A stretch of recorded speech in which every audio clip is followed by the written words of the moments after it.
Hello everyone, welcome to Techavro. Today in this video, I'm gonna show you how to hide active now status on Instagram. Before starting the video, please subscribe to Techavro. So let's get started. For this, you have to open your Instagram.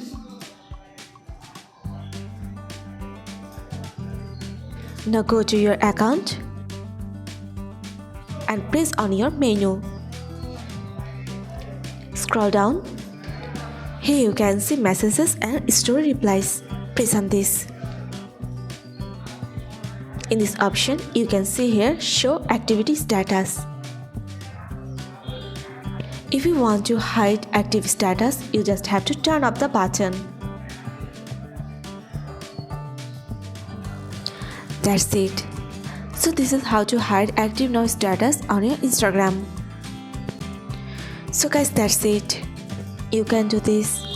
I think this video is very helpful to you. If it was, then give a thumbs up and hit the subscribe button.